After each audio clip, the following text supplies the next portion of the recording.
I want to talk this morning about the persistence that it takes to reach a desired goal, to reach something that we set up, in our minds. As we look around in our life, we set these goals. We understand the concept of endurance, and we see the value in that attribute because it's something that we encounter every day. It's something that we have to acknowledge. We set up personal goals for ourselves. We persist until we reach those goals every day. Small, big goals, whatever we have. We have an appointment, we got to get there on time. We have, this we've got to do. We've got different things that we have each and every day. We're constantly setting goals for ourselves. The point that I'm trying to get at is, with all the small goals that we have set for ourselves, we usually endure until we get them completed. We usually, try to complete that's why it's a goal. We try to reach the end. Give examples. If we want to purchase something, we make sure we have the money to purchase it. We want to go to a certain event or a certain place. We make sure we allot time to do that. We want to become something in life, a doctor or something. We have to, make sure we have allocated the time and what it's going to take to get there. Those are the kind of goals that I'm talking about. We go from short goals to long goals. But as humans, we are known to get tired, to get discouraged, or even uninterested. These things come up and we get worn out. And some leave, just abandon the goal entirely. And that's the truth. That's the truth of it. Of this fallen world, we abandon that goal. We abandon the pursuit of that goal. And that's the title of the message today, is the pursuit, because that's kind of the way we have to look at our life with Christ, is always pursuing, always reaching forward to that prize, that goal of where we need to be with Christ in that relationship. And I alluded to this subject a little bit Wednesday night. You have people who are very influential in today's media and entertainment, and you see these people that kind of start falling away because they start asking questions that they obviously don't have answers to, answers that could influence them or change their mind, but they don't have those answers because they haven't seeked the face of God in those questions. They seek the world, and unfortunately, the world doesn't have the answers. And that leads to a shaky foundation, a shaky faith. And I kind of talked about where are we going to put our focus at when we're running this race? Are we going to put our focus on the person there that gets tired and walks off the track, or are we going to put our focus on the finish line, the prize, that we are to strive for? And if we put our focus on these people that just kind of walk off the track after a certain amount of jogging along, where is our foundation going to be? Where is our prize? That's the real question. What is our prize in our perspective? So I want to start out in Matthew 26, starting in verse 36. Then cometh Jesus with them unto a place called Gethsemane, and saith unto the disciples, Sit ye here while I go and pray yonder. And I'm going to stop right there for just a minute. So Actually, I need to jump over to Luke from right here. Okay, so Luke chapter 22, verse 44. And being in an agony, he prayed more earnestly, and his sweat was as it were great drops of blood falling down to the ground. You know, and you have this picture of going to the Garden of Gethsemane, you know, and Jesus knows the weight of the world here is on his shoulders. You know, he knows what is going to happen. He knows, you know, what the Father's will is. He knows that this has been prophesied. So, you know, and I heard someone else talking about this past week, and you know, Gethsemane, the name of it, you know, it means an oil press. It was there at the Mount of Olives. You know, that's where they pressed these olives, crushed them to get the oil out of them. And you can see this as Jesus is praying. You know, this is what is happening. This agony that he's in, being crushed, and sweat was turning to great drops of blood falling to the ground. And you know, this is all throughout the Bible. You know, there's the place names, and this is what I find so interesting, is the place names of so many of these scenes that we see. You know, of where these very important things happen. Not to get too out of the lane here, I want to go to Matthew 16 and. Starting in verse 13, when Jesus came into the coasts of Caesarea Philippi, he asked his disciples, saying, "Whom do men say that I the Son of Man am?" And they said, "Some say thou art John the Baptist, some Elias, and others Jeremiah, or one of the prophets." He saith to them, "But whom say ye that I am?" And Simon Peter answered and said, "Thou art the Christ, the Son of the living God." And Jesus answered and said unto him, "Blessed art thou, Simon Bar-Jonah, for flesh and blood hath not revealed it unto thee, but my Father which is in heaven. And I say also unto thee that thou art Peter, and upon this rock I will build my church, and the gates of hell shall not prevail against it. And I will give unto thee the keys of the kingdom of heaven, and whatsoever thou shalt bind on earth shall be bound in heaven, and whatsoever shall be loosed on earth shall be loosed in heaven."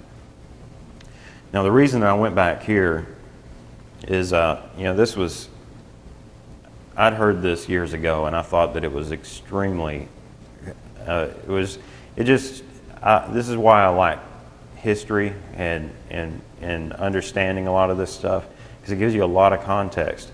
But, you know, Caesarea Philippi, another name of that area was Paneas. You know, this was at the foot of Mount Hermon, and next to the Grotto of Pan, which was commonly known in Greek as the gates of Hades. Jesus was always doing this. You know, he'd go to these places intentionally, you know, exemplifying his deity over all these pagan constructs and all the gods of the Gentiles. You know, so, you know, he says, "I'm going to establish my church, and the gates of hell, the gates of Hades are not going to prevail against it." You know, and he said this standing in front of what the Greeks called the gates of Hades, and this, you know, that was basically attributed to this, you know, the god Pan, which was, you know, some depict this, you know, this Greek god as a, you know, a happy goat man, half goat, half man, you know, person that jumped around playing a flute or whatever. You know, this was not the correct depiction of this. This was an evil creature that was twisting and perverse. You know, this was basically what he stood for, what he symbolized was just the perverse nature of man, you know, and what the ultimate destruction of man through this perverse nature. But I want to get back to the main topic here. I just thought that it was interesting because the place names and the places where Jesus went and did these things There's always another contextual importance to them. So in John chapter 13, verse 38,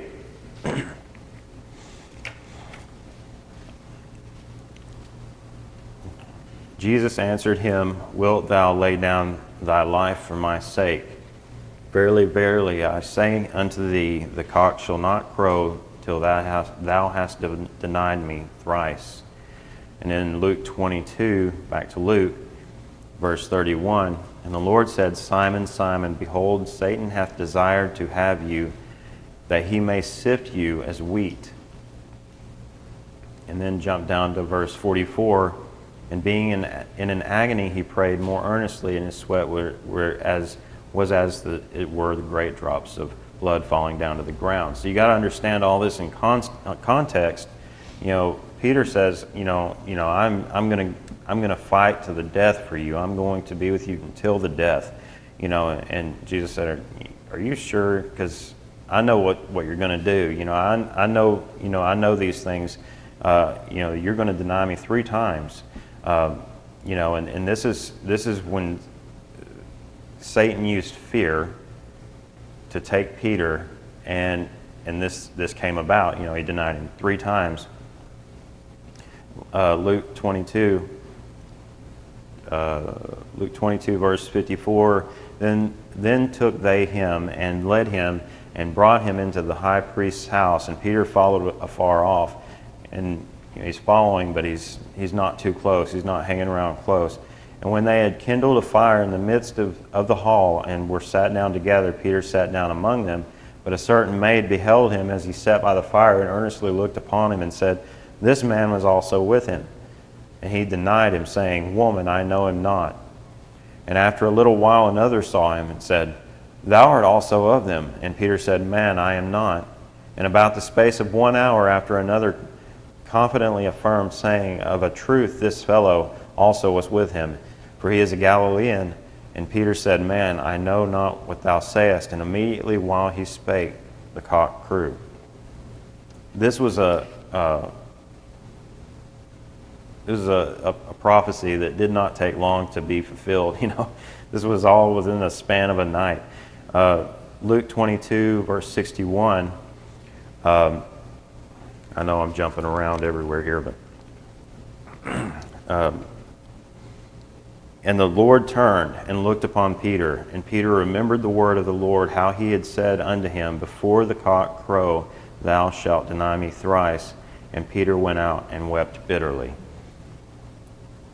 And you read that, and then you're like, can you imagine something that was foretold hours before coming to pass, within the same night, and then the eyes of Jesus turned and looked at you, the amount of conviction that you would have, and this it would be very difficult, but that's kind of what happens, when we give up on this goal of reaching for the prize. In other words, if we just look at this and see the astonishing prophetic scene here, this was all foretold within hours of it actually happening.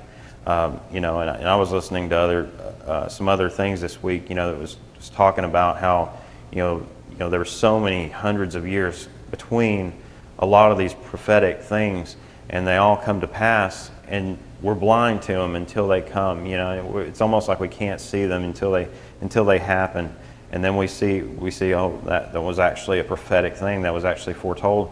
But if we just look at this, and Peter knew exactly what was foretold. I mean, it was a few hours before. The problem was he was caught up in the emotion, the fear of the situation. An angry mob trying to indict you with the intentions of death. I mean, this was like treasonous accusations here. They've got someone saying that they're the king. You got Caesar. That the certain political parties and people are afraid of, because they're They're like, you can't say you're the king because Caesar's the king. He's the only one. And you can't say that. And you got other people that are Pharisees, and they're religious. The religious part of it is just like, you can't say this. You can't say this. It's a scary situation, and Satan was using this situation, to blind Peter, to see this, for this to come forth, this prophecy. So, going back to our goals, we have certain goals that we set up. We have certain things that we have planned. We have certain things that we want to accomplish. In the end, what does it matter? What does it matter if we have these goals for us set up? It's good to have goals. It's not a bad thing, but a lot of times the plans that we have they just don't come to fruition. And a lot of times we can let that emotion, let that fear come into our lives, and it completely blinds us to what's actually going on when God is doing something else that we really need to be paying attention to. And that's kind of what I got out of that. And then back to John 21.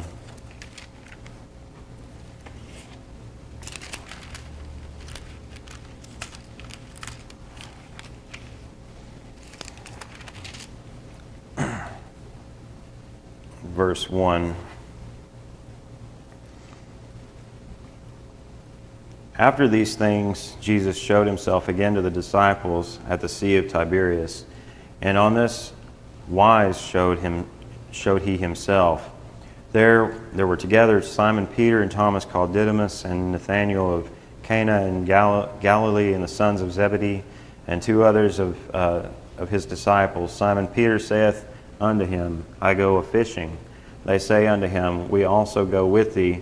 They went forth and entered into a ship immediately, and in that night they caught nothing. But when the morning was now come, Jesus stood on the shore, but the disciples knew not that it was Jesus. And then Jesus saith unto them, Children, have ye any meat? They answered him, No. And he said unto them, Cast the net on the right side of the ship, and ye shall find. They cast therefore, and now they were not able to draw it in for the multitude of fishes. Therefore that disciple whom Jesus loved saith unto Peter, It is the Lord. Now when Simon Peter heard that it was the Lord, he girt his fisher's coat unto him, for he was naked, and did cast himself into the sea. Now, there's a lot here that you can kind of see. Of course, this is after Calvary. This is after all this had come to pass, and Peter, it goes back to what he knows, basically. He's just, goes back to fishing and has the people that were around him following him now, following to do whatever you want to do, Peter, we'll go along with you. So they're all here, and it kind of reminds me of a when you have certain plans and you feel like you're just spinning your wheels, going in circles, you're not really accomplishing anything, and you've got all these things that have to be done, that need to be done, and you're like, am I getting anywhere today? Just like, I'm just spinning my wheels. I'm not getting anything done that's important, that needs to be done.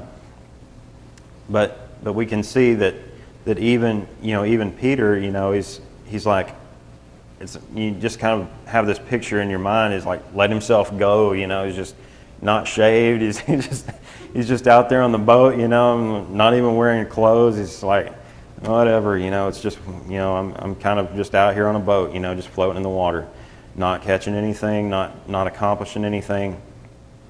Jesus shows up and he's like, okay, now I remember what I'm called to do. I better just get to Jesus. That's just, he jumps overboard, swims, whatever he has to do to get to Jesus. And this is something that kind of shows us that picture. He had taken his eyes off of the prize. And take your eyes off the prize, what do? You're walking in circles, you're not going anywhere, you're not getting anything accomplished. So he sees the prize and he runs to the prize. But this is completely, it completely relates to us today. We get distracted here and there. We take our eyes off of Christ and off of the things of His kingdom, and we find ourselves just walking in a circle, not really accomplishing anything.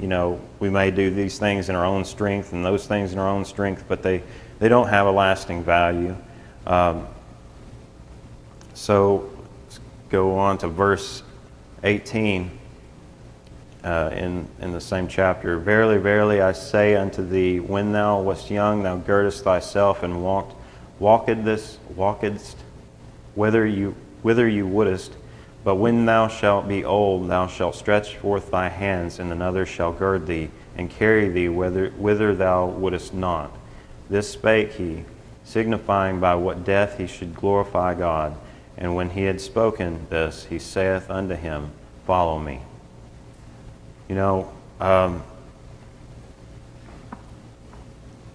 We have a certain limited amount of time,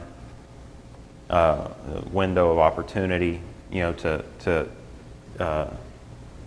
do these things, to accomplish what God has for us to accomplish. We have a certain amount of time that this free will to choose what He has for us, to go out and speak to those or do these things for the kingdom.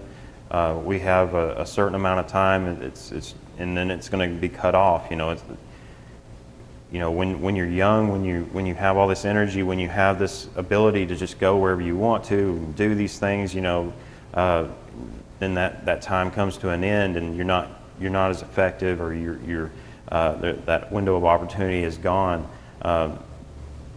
Basically, we have the opportunity to follow Him, to go and do these things. We have the opportunity to speak these things that He has for us, for those around us, to be a light to the world, to reflect that light of Christ.